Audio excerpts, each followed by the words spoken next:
खूप पायी जावं लागतं आणि गाडी इकडे मागे पार्क करावी लागते, मध्ये चालत जावं लागतं किंवा मग आहे ना एक छोटीशी गाडी वगैरे टांगा तसं मिळतं. आम्ही ना इथे जयपूरवरनं अजमेरला आलेलो आहे. हा शरीफ दर्गा आहे. याचे जे संस्थापक आहे ते काय मोहम्मद चिश्ती नाव आहे त्यांचं, त्यांना ख्वाजा गरीब नावाने पण ओळखतात. आणि इथं असं एक हे मुस्लिम तीर्थस्थळ आहे, पण इथे हिंदू पण येतात. आणि असं हे याच्यासाठी प्रसिद्धी आहे की इथे जर आपण आपली मन्नत वगैरे काही इच्छा असेल त्या जर मागितल्या ना तर त्या पूर्ण होतात. हां, ज्यावेळेस आम्ही आत एंट्री केलं ना त्यावेळेस आम्हाला माहिती नव्हतं डोक्याला काही बांधायचं असतं. मी ॲक्च्युली 3/4मध्ये आलेला आहे, त्यामुळं त्यांनी मला सांगितलं की 3/4वरती एंट्री नाही आहे, त्यामुळे मला हे घालणं मस्त लुंगी आणि त्यानंच एंट्री करावी लागली आम्हाला. आणि लेडीजला पण काहीतरी डोक्यावरती असणं गरजेचं आहे आणि जेंट्सला पण असणं गरजेचं आहे. आपण हिंदू लोक कसं जप करतो तसं इथे ते खजूरच्या बिया आहेत त्या बाया इथे, तर त्या आहे ना 1.25 लाख आहेत. तर ते सगळे इथं ते जप करायला बसलेले आहेत. त्यांना इकडे सेवा करायची इच्छा झाली, म्हणजे झाडू वगैरे मारतायत, इथे साफसफाई करताय. काय मध्ये कॅमेरा वगैरे अलाउड नाही, त्यामुळे हे बाहेरचा सीन आहे हा सगळा. दर्ग्याच्या बाहेर निघाला काही असं हे विकायला वगैरे ब्रेसलेट, अंगठी वगैरे सगळंच.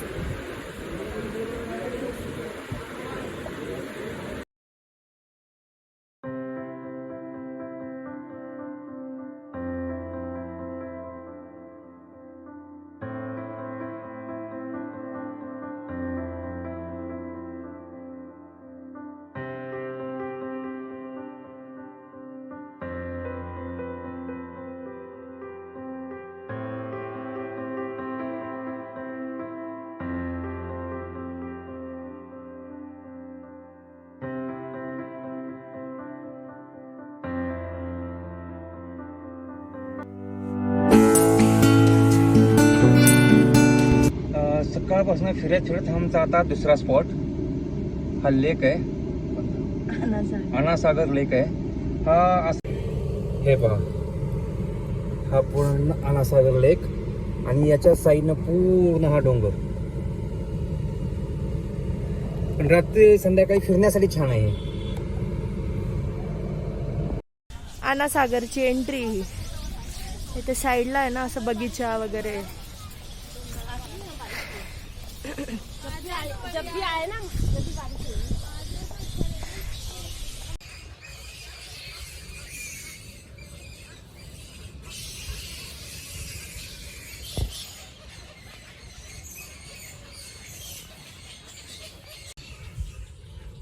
ही आहे ना अनासागर म्हणून एक तलाव आहे. हा कृत्रिम तलाव आहे माणसांनी बांधलेला. आणि हा जो बांधलेला आहे हा पृथ्वीराज चौहान जे राजा आहे त्यांचे आजोबा अर्नो राजा म्हणून आहे, त्यांनी बांधलेला आहे हा. ओ इकडे बघा, कोण पोहतोय? लहान लेकर काय हे पाण्यातून आहे ना असे झाड आलेलं आहे आणि त्याच्या फांद्या अशा वरती आल्या पाण्याच्या आणि त्याच्यावर पक्षी बसलेले, ते खूपच सुंदर दिसतंय.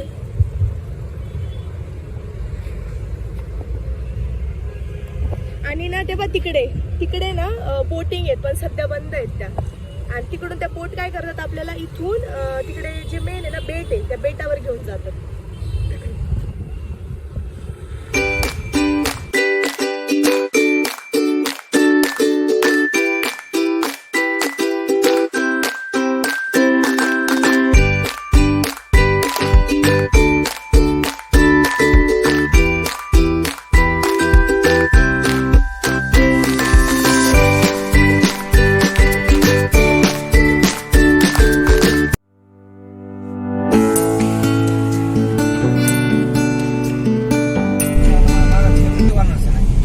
जायला बघा किती सुंदर रोड आहे, किती छान निसर्ग आहे. घाट आहे हा पूर्ण. वाव.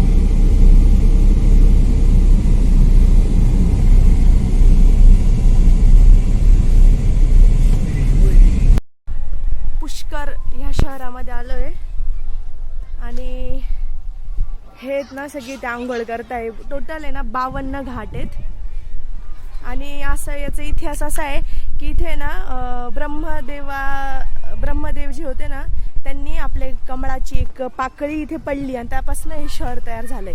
पुष्कर म्हणूनच त्याचं नाव ते पडलं. पुष म्हणजे फूल आणि कर म्हणजे त्यांनी आपल्या हाताने फूल पाडलं होतं आणि त्याच्यापासून हे शहर तयार झालंय.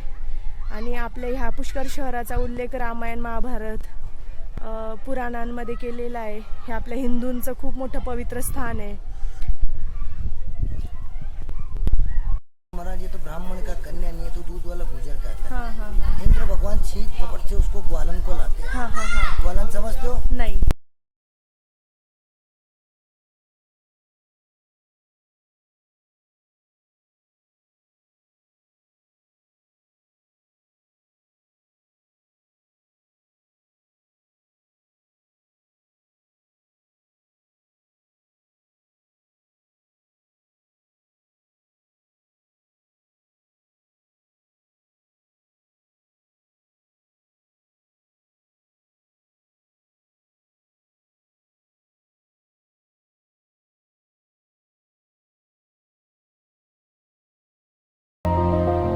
घाटमधून बाहेर आल्यावर आहे ना असं कपड्यांचे वगैरे दुकान आहेत आणि हे स्ट्रीट फूड आहे इथलं फलाफल म्हणून इथं जास्त फेमस आहे. बघू अजून आम्ही पण ट्राय नाही केलं.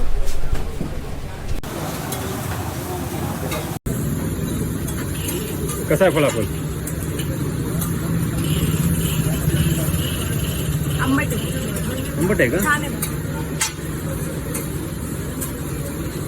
हो.